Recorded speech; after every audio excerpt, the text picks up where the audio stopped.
tinha fábrica de produção de oxigênio. Naquele caminho não pude passar a produção, que é uma das partes de logística. Então, o Brasil vai ter que entender que nós somos um todo, nós somos um continente, e que nós estamos todos com transmissão sustentada. É o Brasil que está, essa divisão de Estado é meramente uma divisão administrativa, as pessoas moram nas cidades, e nós vamos centralizar e organizar essas questões de acordo com a evolução dos casos e dos cenários que nos avizinham para fazer, se tivermos que fazer, pontualmente, pelo período de tempo que seja o mais benéfico para a saúde e que dê o ponto de equilíbrio para um país tão continental como o nosso. Próxima pergunta, o Leandro Prazeres, do jornal O Globo, se encontra.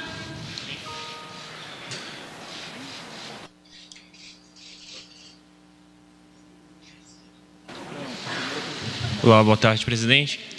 A primeira pergunta que nós gostaríamos de fazer ao senhor é se o senhor vai se submeter a um novo exame e quando é que esse exame vai ser realizado.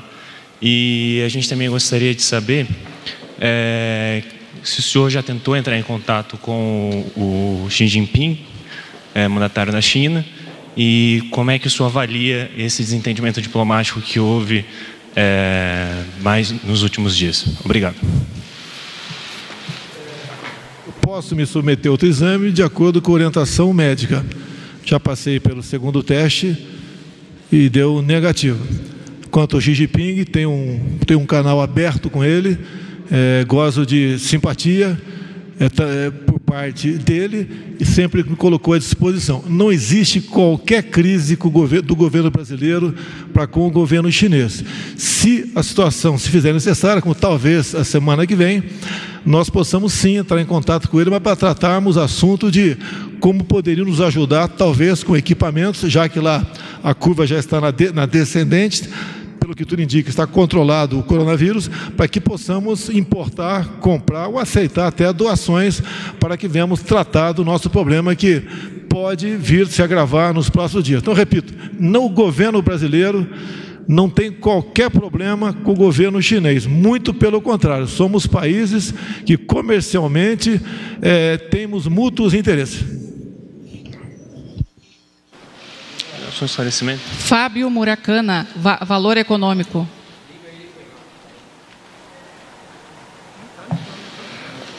Boa tarde, presidente.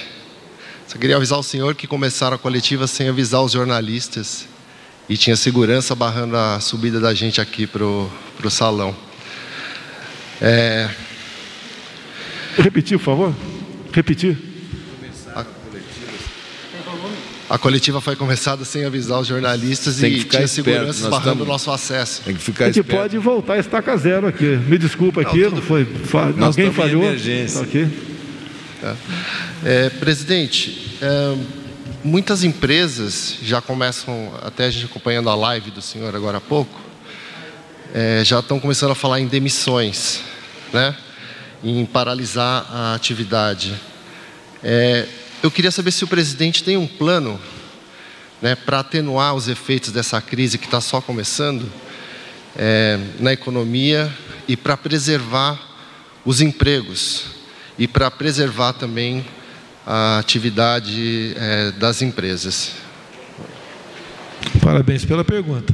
Há algum tempo já venho falando que não devemos entrar em pânico, devemos evitar a histeria, porque um problema econômico agrava a questão do coronavírus também. Hoje à tarde, o chefe da Casa Civil, o general Braga Neto, já tem reuniões com alguns secretários para exatamente começarmos a uniformizar procedimentos.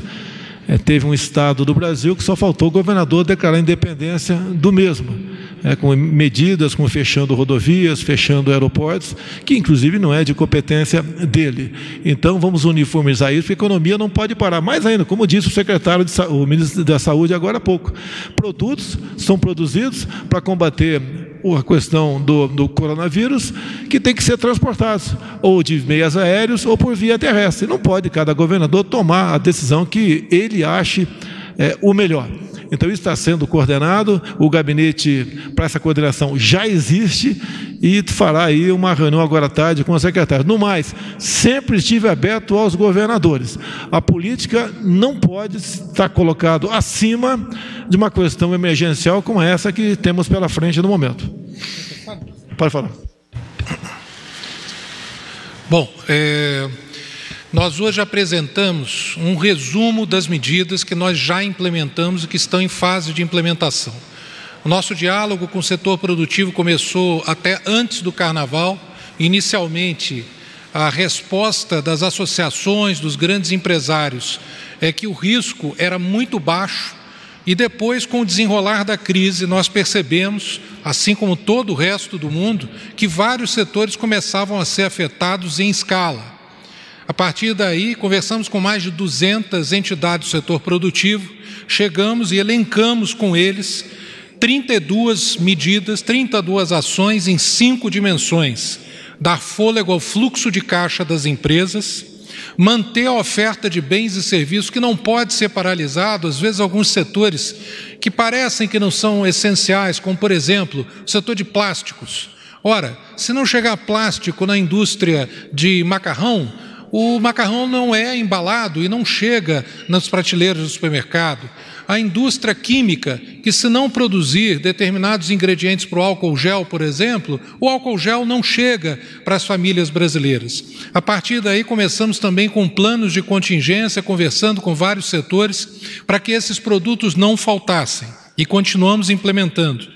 Começamos também a acelerar algumas medidas de desburocratização que afetam a continuidade dos nossos produtos e serviços, medidas de flexibilização trabalhista para manter os empregos, que depois da preservação da saúde da nossa população é a nossa principal preocupação, medidas de flexibilização mantendo a renda dos trabalhadores para o consumo responsável, que é a 5ª linha de ações, a liberação de várias linhas, FGTS, antecipação de 13º de aposentados e assim por diante, para que as famílias consigam manter o seu consumo responsável. Essas 5 linhas, já 29 das medidas já estão em fase adiantada de implementação ou já foram implementadas, mas isso é algo vivo.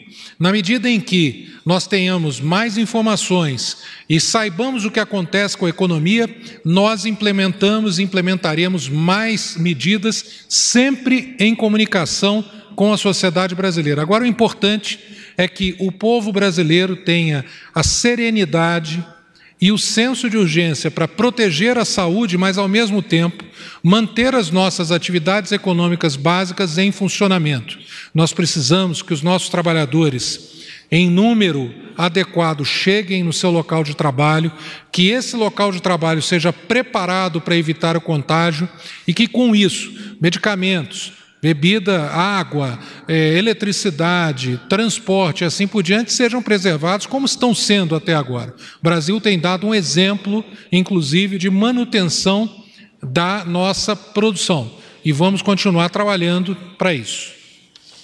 O ministro da Economia, o senhor Paulo Guedes, vem falando constantemente que não faltarão recursos para manter, no máximo, os empregos, bem como para a saúde no combate ao coronavírus.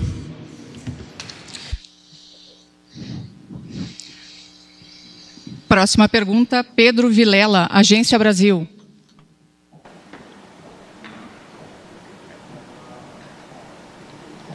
Não está? Guilherme Mazui, do G1. A Délis vai fazer. Ok, Délis Ortiz, no lugar do Guilherme Mazui. Obrigado. Presidente, eu vou repetir uma declaração feita pelo ministro da Saúde agora há pouco na conferência, para poder fazer minha pergunta. Nós temos alguns pontos fortes, nós temos um sistema de saúde presente, nós conseguimos amenizar o atendimento, nós temos um tempo para ganhar. Nós temos aí 30 dias para que a gente resista razoavelmente bem, com muitos casos, dependendo da dinâmica da sociedade, mas claramente em final de abril, nosso sistema entra em colapso. O que é um colapso?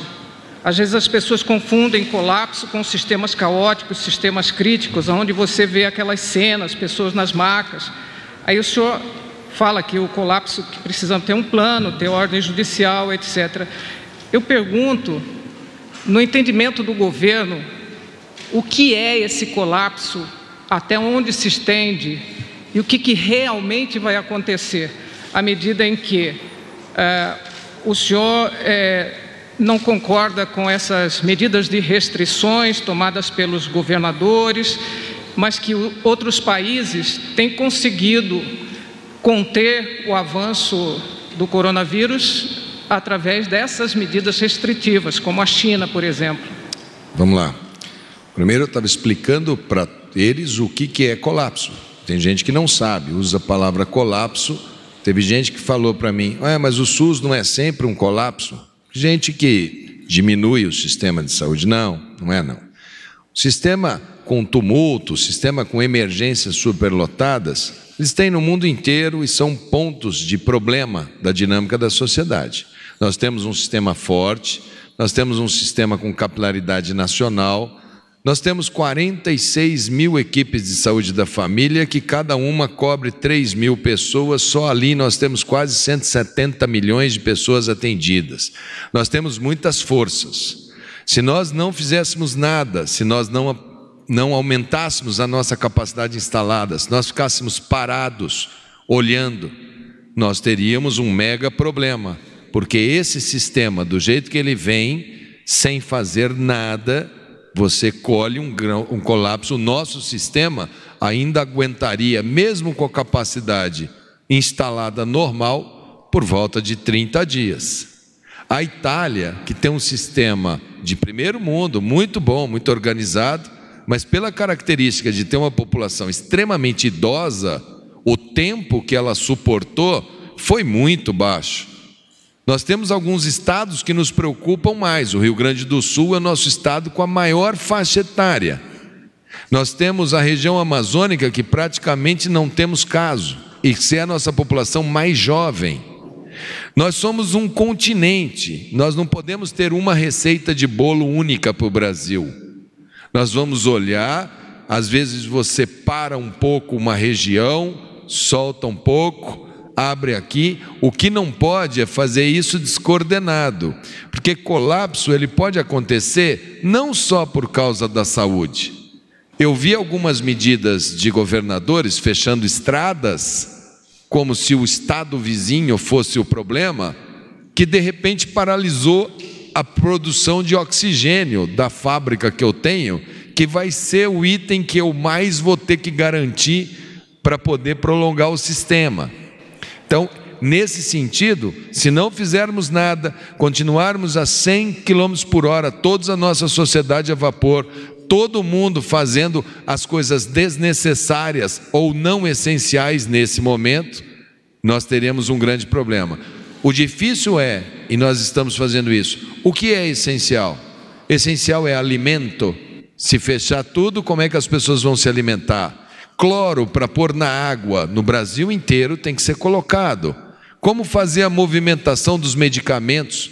Como fazer com que o trabalhador numa grande cidade, da unidade de saúde, saia da comunidade, chega no hospital, se ele depende do transporte público? Fecha o transporte público e não chega ninguém, eu tenho um colapso por falta de trabalhador. Essas decisões de interromper ou fechar são muito fáceis de ser feitas. Elas precisam ser muito precisas, muito pensadas e muito organizadas. Ainda há tempo das pessoas pensarem nas consequências desses atos. No nível federal, nós estamos pensando e tomando com todo cuidado. Se não fizer nada, chega nesse ponto.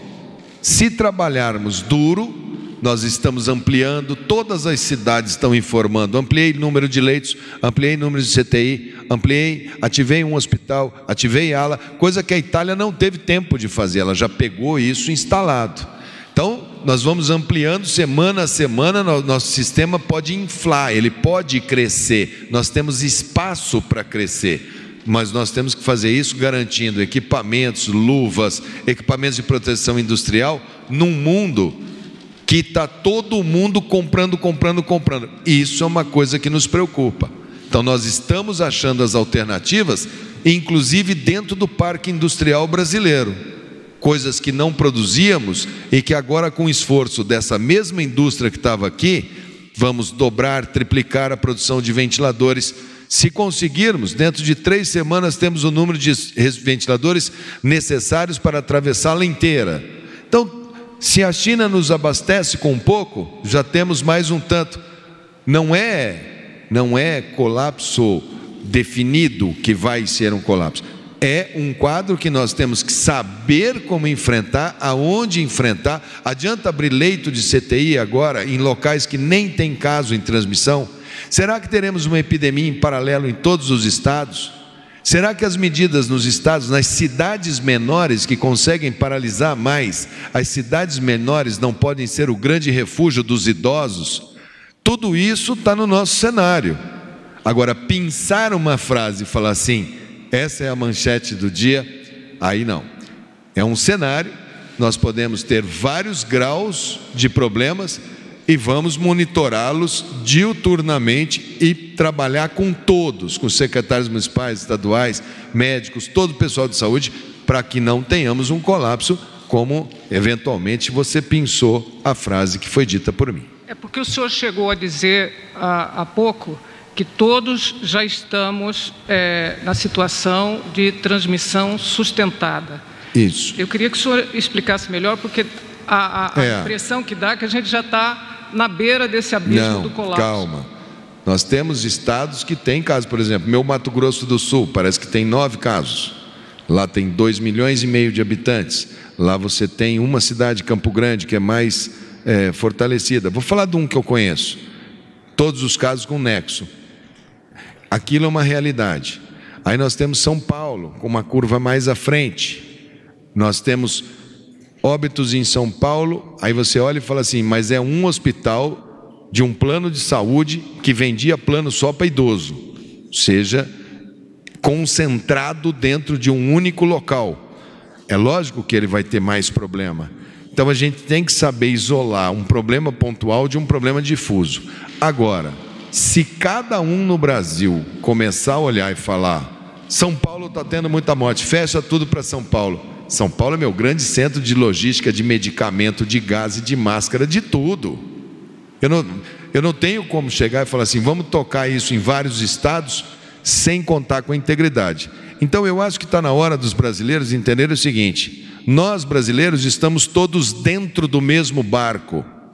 A fronteira interestadual é uma mera convenção que nós fizemos. Nós vamos ter que nos atender mutuamente. Se para que isso seja explicitado, eu tenho que dizer que temos transmissão sustentada no Brasil, eu vou dizer, para que eles entendam que não é regional. A regionalidade para nós é um mero desenho administrativo para que a gente possa conduzir esse país dentro de uma lógica agora de unidade nacional e não dentro de uma lógica fragmentada que pode interromper cadeias de abastecimento que nos são muito preciosas. Obrigada. Bom, esta foi a última pergunta. Está encerrada esta coletiva de imprensa. Só uma questão, talvez seja estudo e sábado, se tem essa possibilidade, Ainda não está no nosso radar isso não. Tá? Até porque isso é para decretar é relativamente fácil, vamos assim dizer, uma medida legislativa para o Congresso, mas seria o extremo, isso aí acredito que não seja necessário, bem como o estado de defesa. Não, isso aí você não tem dificuldade de implementar isso, em poucas horas você decide uma situação como essa, mas eu acho que daí estaríamos avançando, dando uma sinalização de pânico para a população. Nós queremos sinalizar a verdade para a população. Acho que isso, desculpa, obrigado pela pergunta, mas por enquanto é descartado até estudar essa circunstância.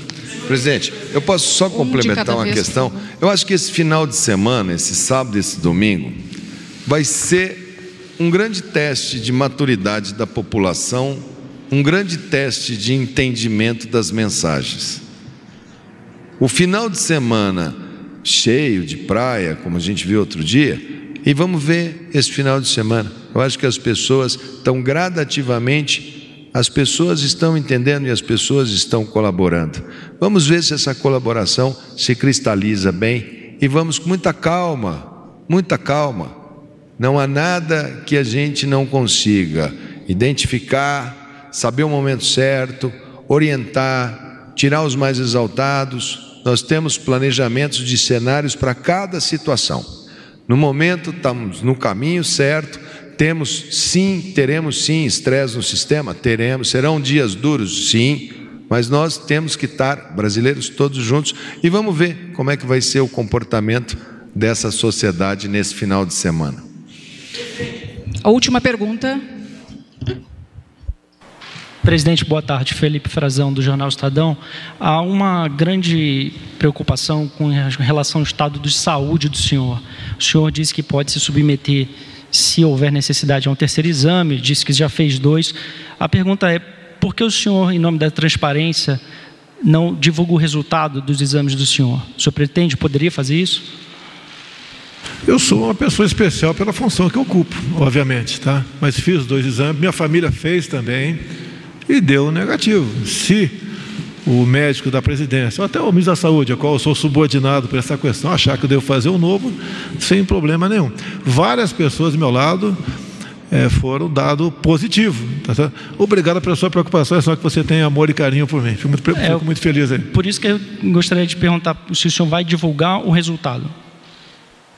Olha, os exames do paciente são do paciente. O seu exame, o seu prontuário, os exames que você faz são da sua intimidade. A gente não faz divulgação do exame, nem seu, nem meu, nem de ninguém.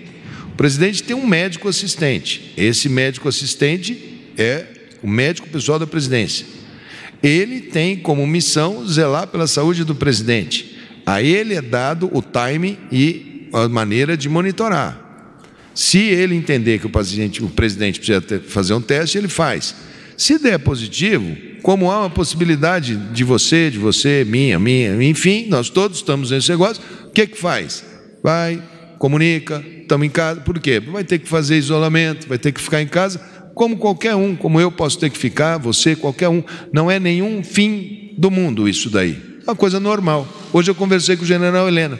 Ele está tão bom que ele me deu meia hora de orientações. Está tranquilo, vocês fiquem tranquilos, porque 90%, 85%, eu acho que o Brasil, como é um país jovem, eu espero que os jovens brasileiros constituam uma grande massa de resistência, mas a gente trabalha com 85% de pessoas que atravessam ou sem sintoma ou com sintomas mínimos. Se o presidente tiver já pego e ter um daqueles que foi portador assintomático, que já tem anticorpo, vocês vão ficar até o final desse negócio perguntando se ele não vai fazer um exame todo dia que ele tiver. E se ele já tiver anticorpo? Nós só vamos saber no final. Eu só serei, por exemplo, lá, estou o dia inteiro trabalhando, viajo, pego, minha mulher é médica, trabalha em hospital, no hospital de referência de Brasília. Se eu todo dia de manhã fizer um teste para saber como é que eu estou, então eu só faço no momento em que eu tiver algum sintoma, porque senão eu vou ficar de meia em meia hora falando que eu encontrei a minha mulher hoje de novo, né? Então, cada caso é um caso. O paciente ou o presidente, você quer pegar o presidente e chamar de paciente, não pode. Ele é Jair Messias Bolsonaro, presidente do Brasil, tem um médico assistente que pede os exames dentro das necessidades. Se tiver positivo ou negativo, cabe a ele, presidente, ou ao médico assistente comunicar, ok? Eu acho que isso daí é muito bom, a sua pergunta, porque há uma invasão, não digo nem do presidente, que o presidente se submete muito bem a essa questão e é muito frágil, mas tem gente procurando saber, parece uma coisa patológica, assim, meio mórbida.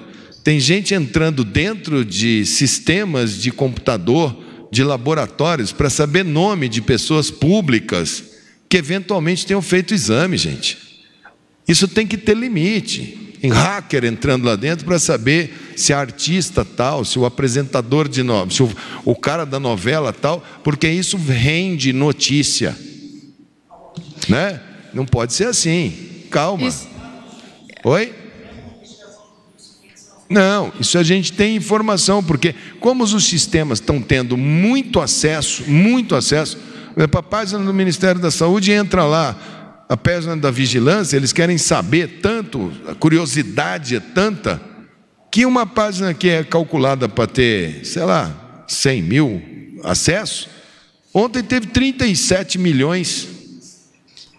A gente teve que jogar o sistema para a nuvem, porque não tem nem servidor para isso. Então, calma pela notícia. As notícias vão acontecendo gradativamente. Isso chegará a um ponto, não. O fulano teve uma gripe. Ok, era coronavírus? Era, não era. E 85%, ou seja, de cada 100, 85 pessoas, ou não vão ter nada, ou terão um sintoma muito leve e atravessarão. Agora não, a gente fica com essa coisa. Então calma, com contagem individual e principalmente contagem de quem é a pessoa pública do dia.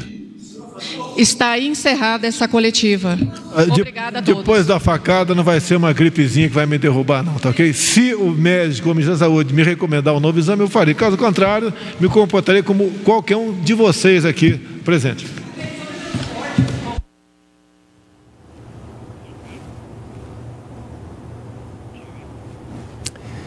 Tá aí, portanto, você acompanhou ao vivo a entrevista coletiva no Palácio do Planalto. O presidente Jair Bolsonaro, junto com autoridades do governo federal, informou sobre as ações de enfrentamento ao coronavírus no país.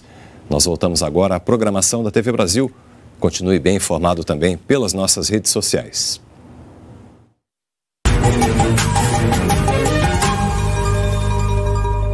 Olá, em que posso ajudar? Se liga! Se liga! Se liga! Mais uma vez! Se liga! Se liga! Se liga! Prestem atenção!